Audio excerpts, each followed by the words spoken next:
Hoy vamos a hablar de un tema que se conoció el veredicto en el día de ayer, una causa que generó mucha conmoción en su momento, un hecho que ya hemos detallado ampliamente en programas anteriores, todo el devenir del juicio que se realizó en estas últimas 2 semanas, y ayer se conoció el veredicto en la causa por la muerte de María de los Ángeles París, que ocurrió el 3 de mayo de 2017 en la comisaría. Es importante aclarar en este caso que obviamente la pérdida del deceso de un ser querido es realmente terrible, es conmocionante, no se puede comprender, y muchas veces es necesario encontrar en una explicación, y sobre todo en este caso cuando la muerte ocurre en una situación no habitual, ¿no? Como fue en este caso dentro de una comisaría. Después vamos a hablar, finalizado el análisis de lo que fue el veredicto que se conoció en el día de ayer, que como se ha difundido en muchos medios, los 5 policías que habían sido acusados y que fueron juzgados en estas 2 semanas fueron absueltos de los cargos de los delitos por los cuales se los acusaba. Vamos a recordar que la Fiscalía, quien tiene en su poder la acusación formal representando al Estado, había pedido una pena de 4 años de prisión efectiva por el delito de homicidio preterintencional. Decir en principio y aclarar que existe un código penal en nuestro país que establece y que gradúa las penas en base a los tipos de delitos. Establece una escala en relación a la gravedad del hecho, a determinadas cuestiones. Y bueno, eso debe ser probado en juicio, y quienes tienen la carga de probar esos hechos por los cuales se acusa a determinadas personas, en principio es la Fiscalía, y también, bueno, la parte querellante, que es la otra parte acusadora, en representación de las familias de las víctimas, en este caso. Por lo tanto, la carga de demostrar en juicio los delitos que le imputan a alguien es de esa parte del proceso. Los jueces, Rafael Coria, Florentino Malaponte y María Trinidad Chiabrera, consideraron por unanimidad que no habían sido probado por la Fiscalía el delito por los cuales se juzgó y se acusó a estos 5 policías, que desde un principio habían manifestado a través de sus abogados que no tenían ningún tipo de responsabilidad en esta muerte, que solo habían actuado en cumplimiento de sus funciones y con la intención de ayudar a esta persona.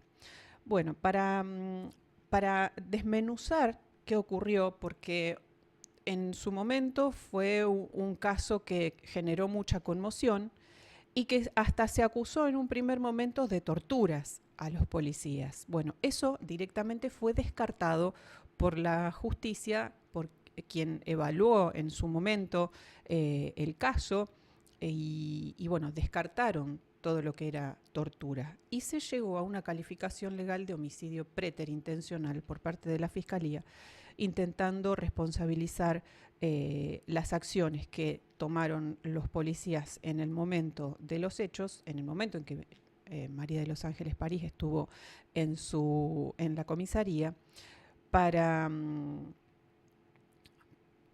obviamente acusarlos de esta muerte. Bueno, vamos a decir también y aclarar en este sentido que los jueces lo que toman en cuenta para determinar y para dictar su veredicto, que se conoció en el día de ayer, todo lo que se probó en juicio. Tengo que decir y aclarar también, porque por ahí muchos medios salen a publicar distintos análisis de este hecho, sin haber estado presentes en el desarrollo del juicio. Es importante que la población conozca cómo funciona un proceso judicial para entender por qué se llega a las sentencias que se llega y por qué en algunos casos, cuando todo aparenta que un determinado grupo, una persona o un determinado grupo de personas son responsables de haber cometido un delito y después se determina que no es así, genera mucha más conmoción que el hecho en sí mismo en un inicio cuando ocurrió.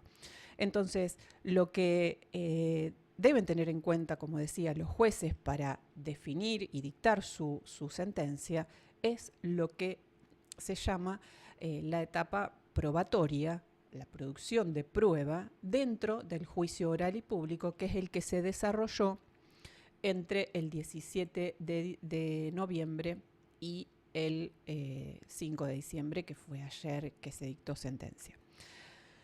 Para analizar todos estos puntos y los por qué, pormenorizadamente, para que la ciudadanía entienda por qué se llega a esta sentencia y que no es una injusticia y que no es impunidad, vamos a conversar con los abogados defensores de los policías acusados y que fueron absueltos en el día de ayer para entender cómo funciona esto y por qué se llegó a este veredicto. Creo que la población necesita esta explicación y es fundamental que se entienda por qué se llega a esta decisión.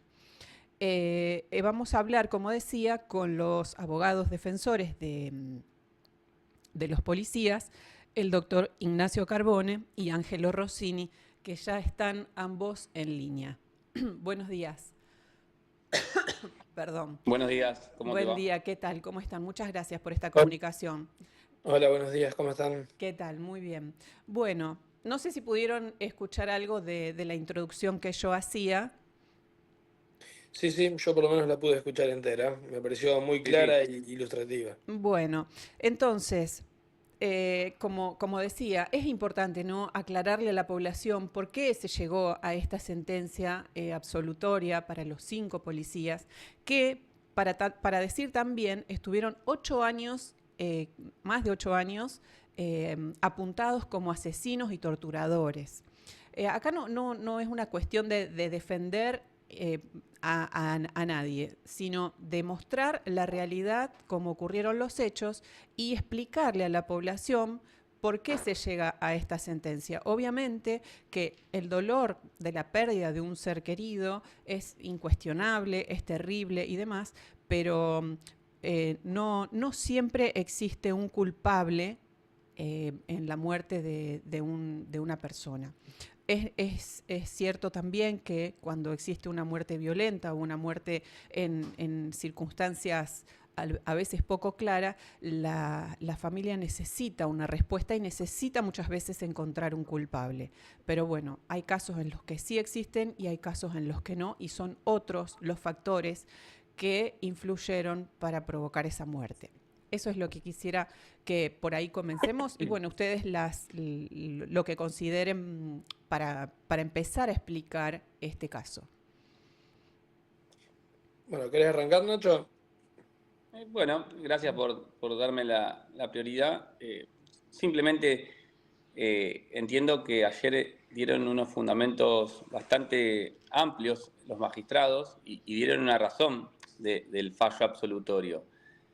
Creo que por donde rumbea esos argumentos que escuchamos todos los que estuvimos en la audiencia, más de una hora explicándonos por qué resolvieron lo que resolvieron, apunta a una pieza jurídica, porque la sentencia es eso, muy bien fundada, una pieza jurídica que nadie va a poder cuestionar porque porque lo que adelantaron es que resolvieron con lo que debe hacer todo juez, con lo que pasó en el juicio, con lo que se acreditó en el juicio. Entonces, también comparto que, y lo dijimos en las audiencias, que respetábamos el dolor de la hija y de las familias de Paris, pero que tenían la tranquilidad, por lo menos ellos, yo creo que en su íntima convicción, los que estuvieron en el juicio también lo deben haber sentido así, que la prueba y los testigos civiles que declararon, y además la prueba objetiva, los videos, las pericias y los médicos forenses que no tienen ningún tipo de contaminación con lo que es lo que podría hacer alguien o decir que está la policía atrás, dieron claridad a toda la familia de cómo fueron los hechos. Y lo que hizo el tribunal no fue más que aplicar justamente los criterios jurídicos, que es analizar el caso con estándares, por ejemplo, estándar de principio de inocencia, indubio pro reo, que es la duda, y analizar los hechos que probados, y bueno, llegaron a la conclusión de que Paris murió por una cuestión natural,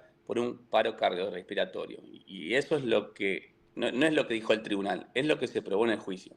Ujú. Bien, claro, acá es importante, ¿no? Destacar que hubo una sucesión de hechos que fue reconstruida por todos los testigos civiles.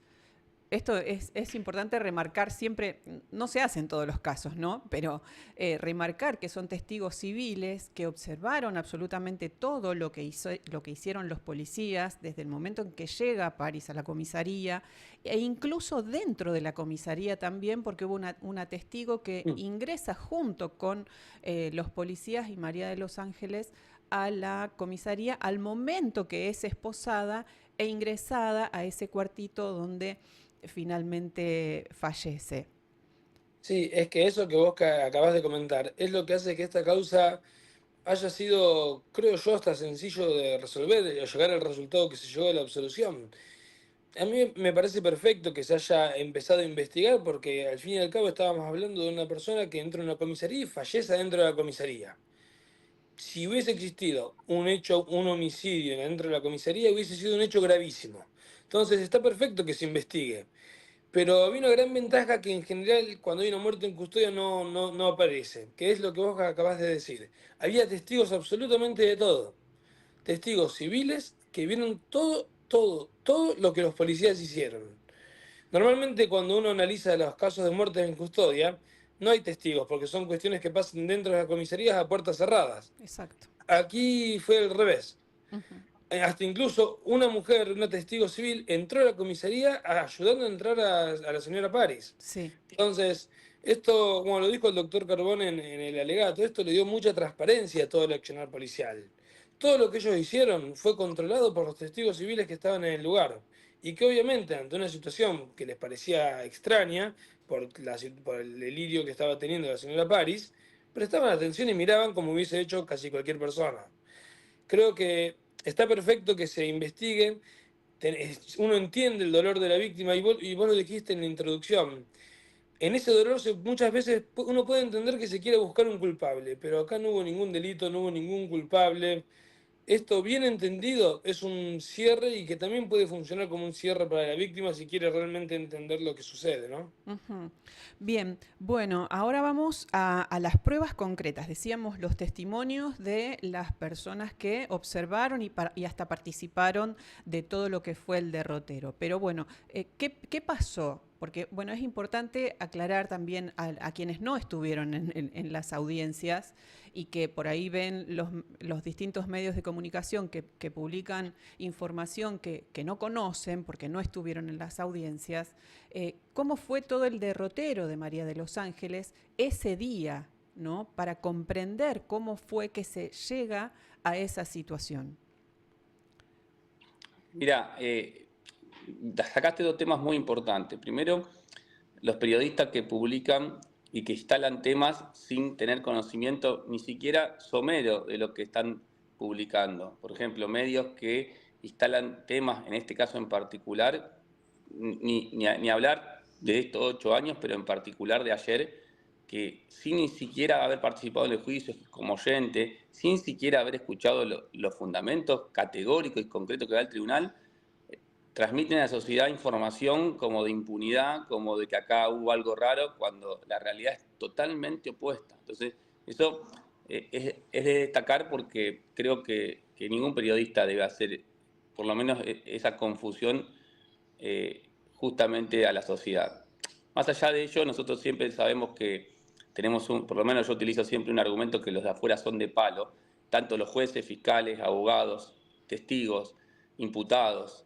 La propia Erika, la hija de Paris, sabemos lo que pasó. Y lo que pasó fue lo que se acreditó, que sintéticamente te puedo decir que se acreditó contundentemente que Paris estaba transitando un delirio, un problema psicológico grave y agudo que la hacía andar por la ciudad, por diferentes lugares. Empezó en el Carrefour de calle Pueyrredón y Córdoba, después se trasladó a varios puntos de la ciudad para terminar en la comisaría 10ª y allí con un montón de comportamientos erráticos que se acreditaron, por ejemplo, intenciones de tirarse arriba de los autos, de subirse a autos de terceros para irse, tratar de evitar, casi la pisa un auto, una motocicleta, después casi ingresa a 2 propiedades, una casa de velatorio, todo un montón de conductas que se acreditaron que ponían en peligro a ella misma, a su vida, pero también a terceros, y que culminó con una cuestión donde quien entra a la casa de un vecino al lado de la comisaría 10ª, hay un perro que incluso lo toma del cuello y lo quiere como ahorcar,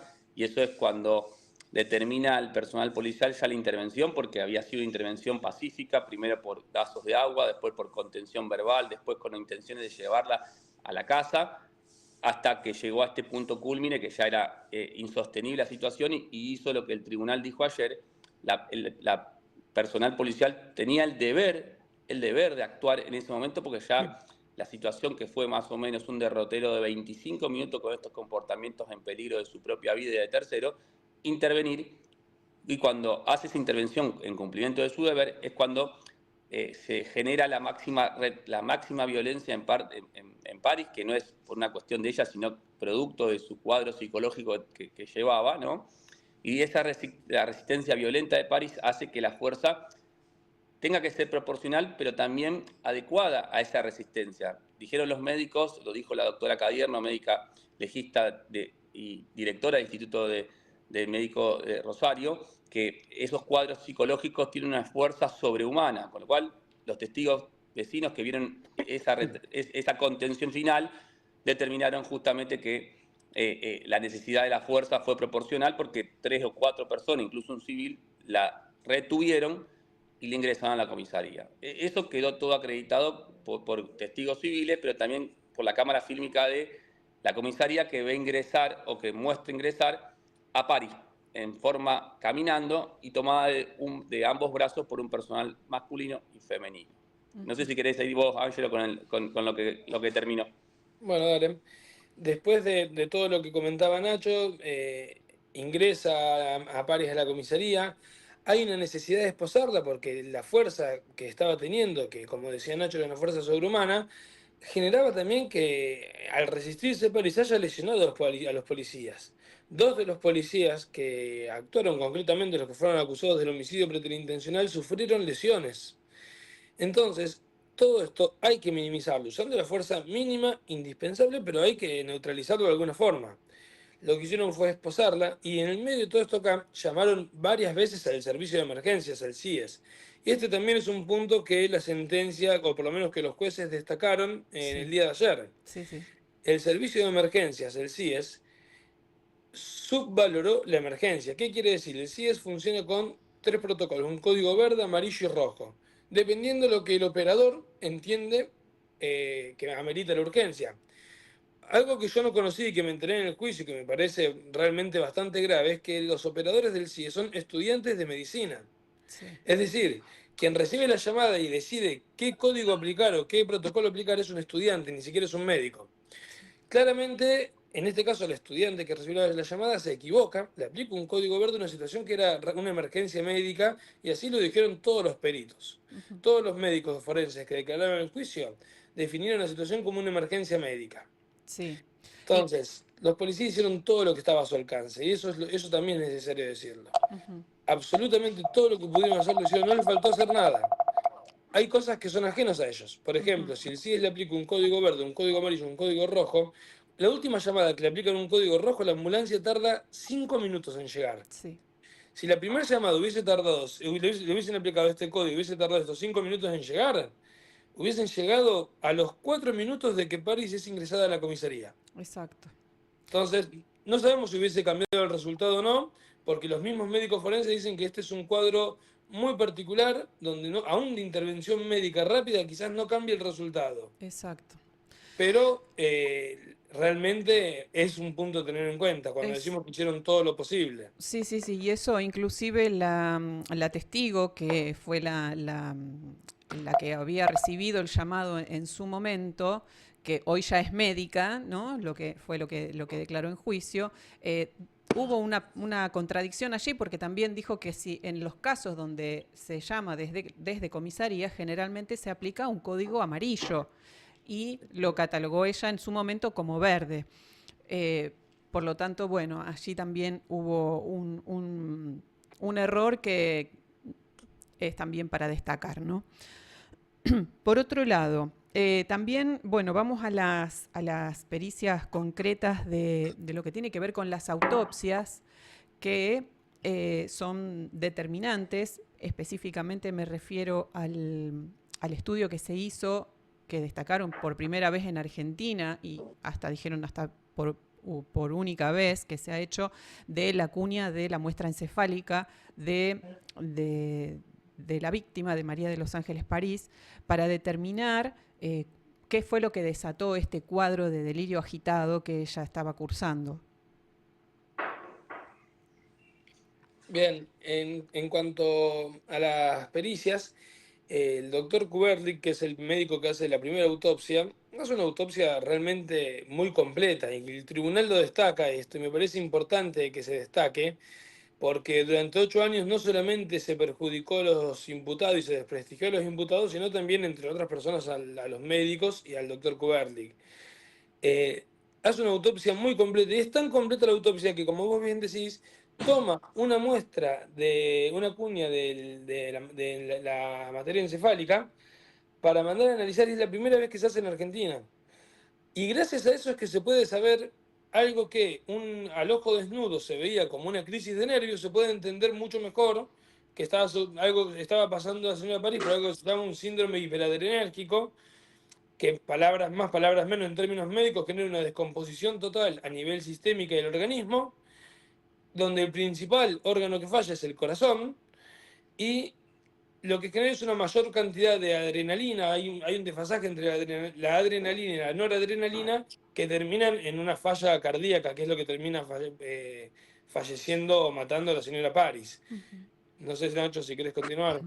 No, sí decir para que quede claro que las pericias, la primera autopsia, que hablaron dos médicos totalmente intachables y que el tribunal valoró su experiencia, su sapiencia y su idoneidad, pero también la segunda autopsia, que es la autopsia del doctor Augusto, todos coincidieron en eso que acaba de decir Ángelo, que la causal de la muerte es por ese estudio que se hizo muy particular y que se determinó este desfasaje a nivel sistémico que le generó una arritmia y luego la fatal arritmia cardíaca por cuestiones netamente naturales. Entonces, esa fue la conclusión. Y la otra conclusión que los tres médicos compartieron es que ninguna de las lesiones que tenía Paris, que eran varias, que todos dijeron que era compatible con esta restricción, que hoy los tribunales dijeron que eran restricción a partir del deber, o sea, proporcional, que esas lesiones no tuvieron que ver con ningún nexo causal con la muerte. Entonces, en ese punto que acabo de decir, hubo coincidencia absoluta en los tres testimonios, en los tres testigos y en las tres autopsias, o los tres médicos que hicieron la autopsia. La única diferencia fue que la segunda autopsia agregaba a ese cuadro que ese cuadro había sido coadyuvado por una restricción física. Y ahí un poco de explicación concreta. La querella siempre, desde el minuto uno, decía que Paris murió por una asfixia posicional, que es básicamente una posición con boca hacia el piso y eso que le restringió su respiración y eso le provocó la muerte. Pues bien, la segunda autopsia lo que dice que eso le dificultó la respiración supuestamente y y eso podría coadyuvado. ¿Qué quiere decir coadyudar? Fue una palabra que se trabajó en el juicio, creo que Ángelo fue muy claro en trabajarlo, y quiere decir coadyuvar como que ayuda, pero en verdad eso es claro que la causa de muerte es lo que venimos diciendo, el paro cardiorrespiratorio, no la posición. Porque de la posición se demostró que si bien estuvo boca abajo en el cuartito, fue un breve lapso, porque luego le sacaron las esposas, y que en definitiva, objetivamente, los médicos forenses, y esto hablo de Kuberlin y Cadierno, no demostraron, no acreditaron objetivamente ningún elemento que permita que tuvo una cuestión de asfixia o restricción respiratoria. Y eso fue categórico porque tanto Kuberly como Cadierno en un 100% descartaron la existencia de asfixia y de que haya habido algo a nivel respiratorio que le haya provocado el paro. Entonces, eso quedó claro y el tribunal ayer dijo, acá no hay duda en esos puntos que coinciden las dos autopsias y los tres médicos. La duda quedaba si esa asfixia posicional ayudó o no ayudó, y claramente el tribunal, por esto que le acabo de decir, seguramente los fundamentos lo darán con mayor detalle, lo descartó porque quedó en un plano de opinión o de conjetura de la doctora segunda, la doctora Bustos, que por supuesto en el derecho penal no corre, toda vez que el tribunal no puede tomar conjeturas, sino que hechos objetivos, y entra dentro incluso del plano de la duda si esa opinión es válida o no, porque no lo sostuvo con elementos objetivos. Exacto. Lo que se observa en el informe de la doctora Bustos respecto de ese punto es que ella dice pudo haber coadyuvado a la muerte, pero no da una certeza. Y esto es lo que se necesita en toda acusación penal, ¿no? Un grado de certeza suficiente para condenar a alguien sobre un hecho delictivo. Cosa que aquí no, ni siquiera la médica forense lo afirma de forma, digamos, taxativa, no lo asegura, dice que pudo haber sido, pero de todas maneras es descartado también por los otros dos médicos forenses. Y también se cuestionó que no se había aplicado el protocolo de Minnesota, cosa que sí se hizo por parte del primer médico forense del doctor Lucas Kuberlin. Sí, efectivamente, sobre el protocolo de Minnesota, y me parece importante remarcarlo. El protocolo de Minnesota, básicamente para explicarlo para tu audiencia, es un protocolo médico a aplicar cuando existen muertes en custodias, donde hay sospecha de que haya existido alguna intervención violenta de las fuerzas de seguridad. Entonces, la autopsia se hace desde un punto de vista de un parámetro o aplicando ciertas reglas particulares que es el protocolo de Minnesota. No es algo obligatorio, pero simplemente hace las buenas prácticas médicas. Si yo ayer veía varios medios de comunicación que levantaban la nota que se le hizo afuera de la sala de audiencia después del veredicto a la hija de la señora Paris, donde decía, ¿cómo voy a confiar en los médicos que no hicieron las cosas bien, que no aplicaron el protocolo de Minnesota y que no hicieron el trabajo completo? Y esto el tribunal, y con muy buen tino creo, lo aclaró. El protocolo de Minnesota se respetó en la primera autopsia, estuvo completo. Y el único punto donde se paran la querella y algunos medios que buscan criticar esto, es decir, no se hicieron radiografías y la verdad que no cambiaron absolutamente nada. Uh-huh. Y me parece muy sano que el tribunal lo haya explicado, porque si no después decimos, llegamos a este resultado por una autopsia media y eso es mentira. La autopsia fue completa y se aplicó correctamente el protocolo de Minnesota. Sí, vamos a aclarar que no se hicieron las placas radiográficas, que es el punto que está cuestionado en relación a la primera autopsia, porque el aparato para hacer las placas en el Instituto Médico Legal en ese momento estaba roto, pero que luego sí en la segunda autopsia se hicieron esas placas y que no cambió el resultado, como usted bien decía, doctor, en la causal de muerte. No cambió el resultado de la autopsia, de las conclusiones de la autopsia, las radiografías que se hicieron en la segunda y que no se habían hecho en la primera, porque se determinó que esas lesiones que se encontraron en los dos arcos costales, séptimo y octavo, del cuerpo, habían sido producto de las maniobras de RCP. Sí, es tal cual lo decís vos, que incluso sacás un buen tema que es las maniobras de reanimación que hace, porque tampoco nadie lo dice, el tribunal lo pondera en claro análisis de cumplimiento del deber que lo hicieron y satisfactoriamente, fue que cuando advirtieron que París ya no respiraba, no solamente llamaron nuevamente al CIES, que es justamente quien debería dar respuestas médicas frente a este suceso, sino que también personal policial, y se probó en el juicio, comenzaron esta reanimación de RCP a París, con lo cual esos dos puntos objetivos, que era lo que tiene que hacer un policía, restringir cuando era necesario, y aquí se hizo, llamar inmediatamente a médicos, y aquí se hizo, pero también adicionar que humanamente se intentó revertir el cuadro que tenía con esta reanimación hecha en manos por parte de personal policial, que incluso eso lo declara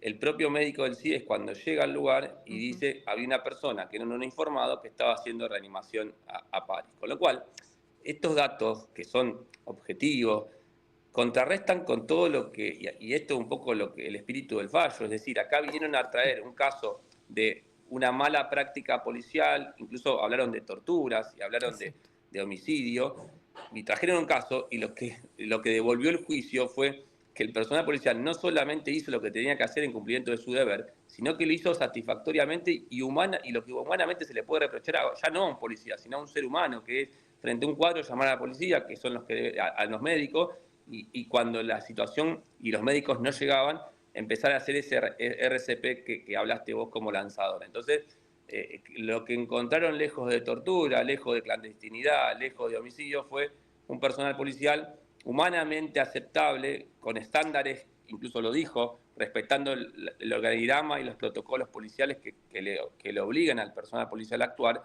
y esa fue la respuesta que el juicio le dio al tribunal, y en definitiva que la sociedad debe saber. Sí, vos mencionabas recién el tema de la tortura, ¿no? Porque eso se instaló en un primer momento, de que había golpes, de torturas y demás. Y bueno, se realizaron todas las pericias en relación a todos los hematomas que, supuestamente, para que la gente lo entienda, los hematomas que tenía el cuerpo, y se analizaron efectivamente, y ninguno de esas lesiones que eran leves tuvo ninguna relación con la causa de muerte. Dale vos, Nacho, que venías vos con esto. Bueno, no hubo, a ver, yo fui muy, a mí me gusta cuando litigo en los juicios ser claro, para que sea claro para el tribunal, pero también para los que escuchen.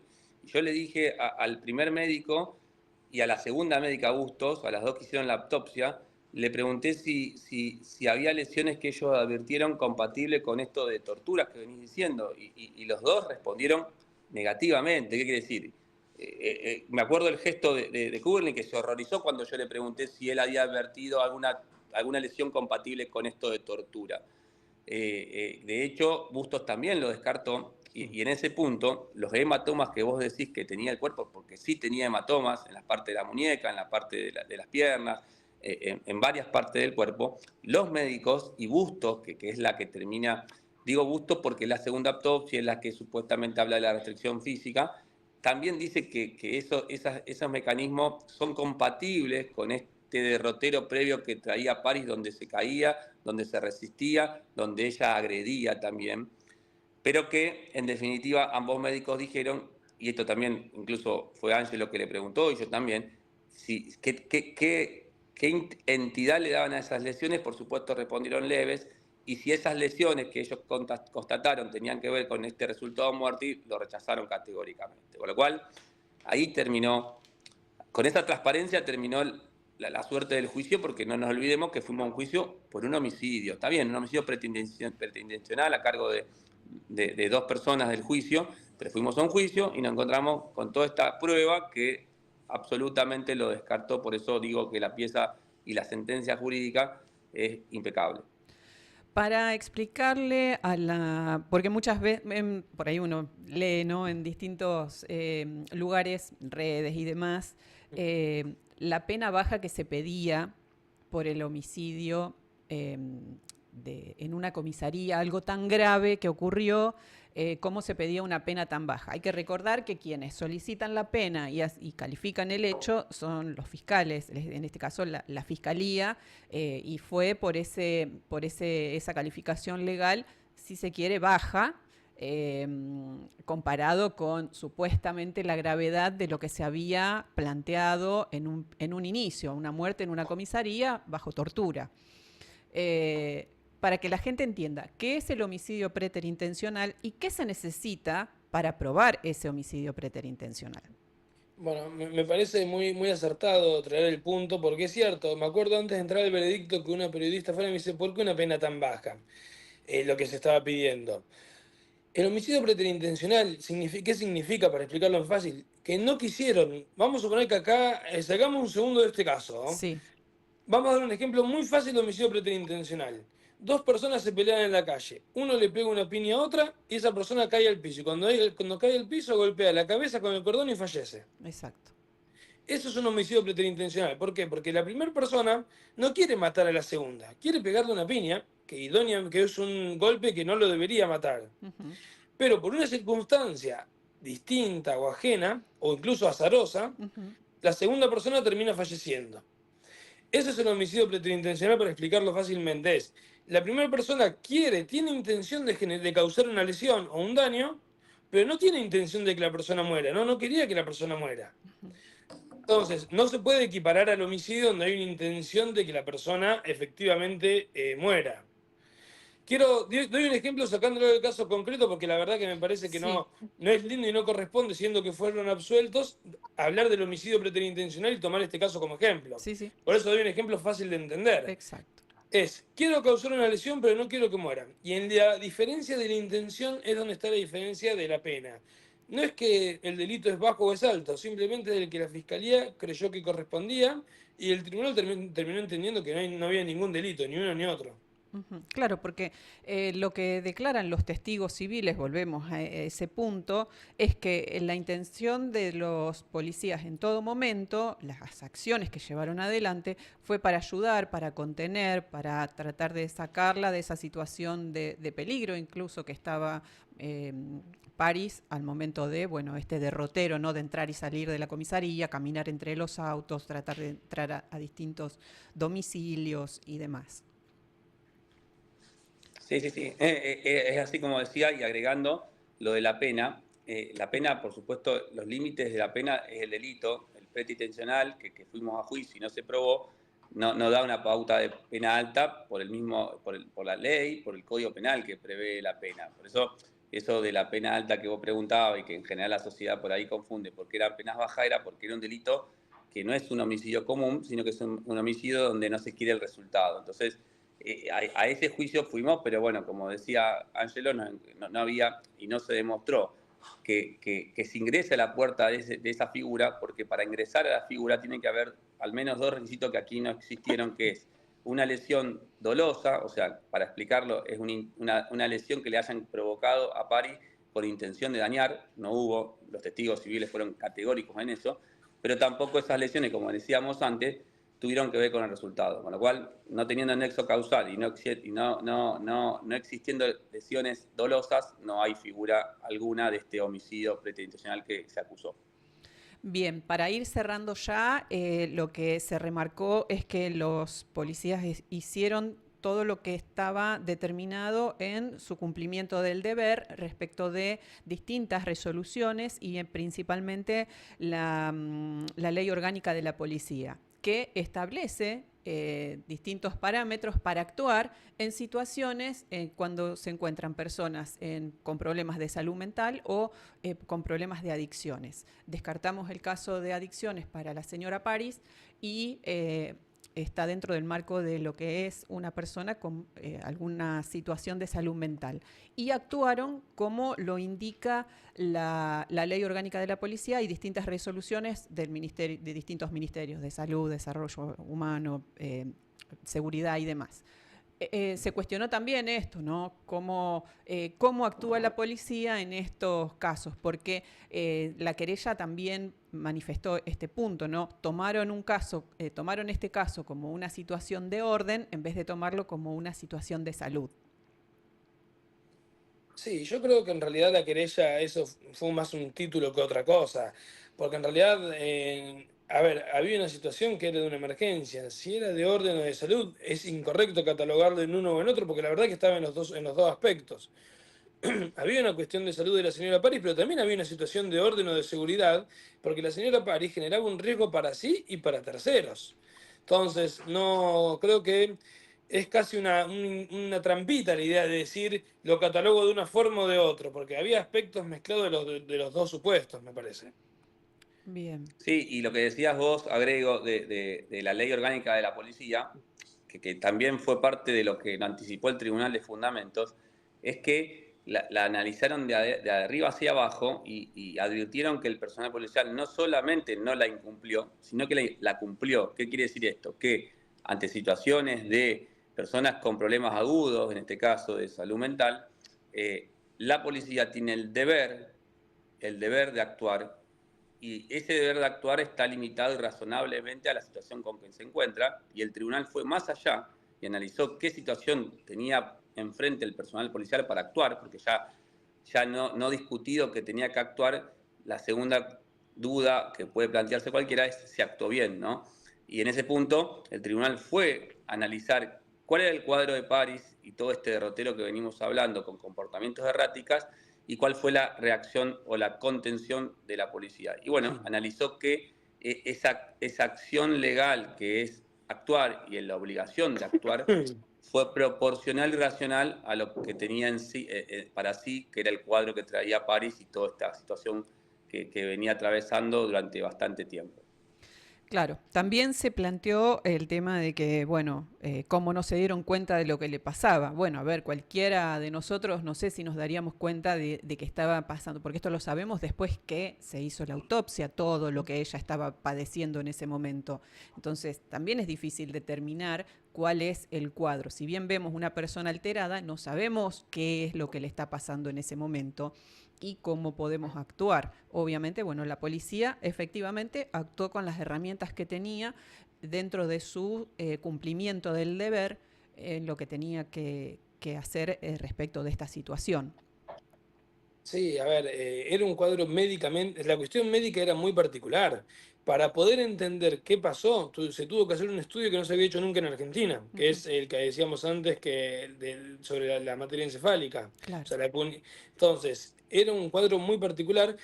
Y a mí hay algo cuando vos decís qué le estaba pasando a la señora Pari que no se sabe, se me viene una imagen del juicio a la cabeza, que es una prueba que incorporó Nacho, que en un momento incorpora por convención probatoria una prueba que había ofrecido él de los peritos psiquiatras, el doctor Elías y Sí. Felibert, y mientras se leía la convención probatoria sobre cuál era el cuadro psicológico, psiquiátrico que presentaba la señora Paris, la hija de la víctima hacía caras como diciendo, esto no es así. O sea, que ni siquiera su propia hija sabía cuál era el cuadro real de situación. Es una imagen que a mí me quedó del juicio y que creo que puede explicar bien. O sea, era muy difícil para una persona sin conocimientos médicos entender qué estaba pasando. Ni siquiera la operadora del CIES lo entendió. Claro, totalmente. Bueno, no sé si les queda algo más para remarcar respecto de los distintos pasajes del juicio que ustedes consideren importante y que yo no les haya preguntado. No, mira, sí decir que fue un juicio, nosotros que estamos acostumbrados, Ángelo tiene mucha experiencia, muchos juicios, yo también, estamos acostumbrados a todo tipo de juicio, pero si hubo un juicio, si se puede catalogar este juicio, es un juicio que se hizo con reglas limpias, pero principalmente transparente para la sociedad, pero en este caso particular transparente para la familia de París, porque declararon testigos civiles un montón, prueba objetiva, videos y pericias que estuvimos hablando en esta nota, todas, con lo cual no quedó a un criterio policial la resolución del caso, sino que quedó a lo que dijeron los testigos civiles y las pericias objetivas del caso. Entonces, fue un juicio transparente y la resolución acorde a ese juicio transparente, porque no podía ser otra que la que se resolvió con la absolución de todos los acusados. Creo que esta pieza procesal que va a ser la sentencia cuando tengamos los fundamentos va a marcar un estándar que hoy muchas veces en los juicios no se está respetando, que es analizar lo que pasa en el juicio y no instalaciones de temas que en otros casos también ocurren. Con lo cual, esto del eslogan de que es culpable hasta que se demuestre, que siempre tratamos de invertirlo o revertirlo, en este caso se dio y por suerte con una resolución que no hizo más que analizar los hechos probados en el juicio. Sí, y yo me quedo con una frase que dijo Nacho en su alegato de clausura que a mí me gustó mucho, no me la acuerdo textual, pero más o menos era algo así. Era, la transparencia fue que todo se hizo ante testigos civiles. El hecho de que todo lo que hicieron los policías se hizo ante testigos civiles le dio una transparencia, como decía Nacho en el alegato, que fue una particularidad en este juicio, porque no es algo normal en una muerte en custodia. Ujú.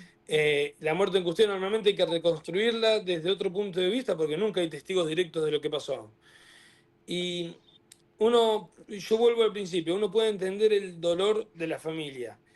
Y yo la verdad es que me pongo en el lugar de la familia, de la señora París, y ¿qué pienso? Durante 8 años a sus familiares le dijeron que a la señora María de los Ángeles París la habían matado.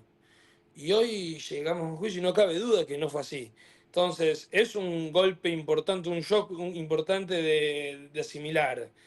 Entonces, yo puedo entender el dolor y puedo entender el enojo, pero espero que con el paso de los días se vaya asimilando realmente qué fue lo que ocurrió.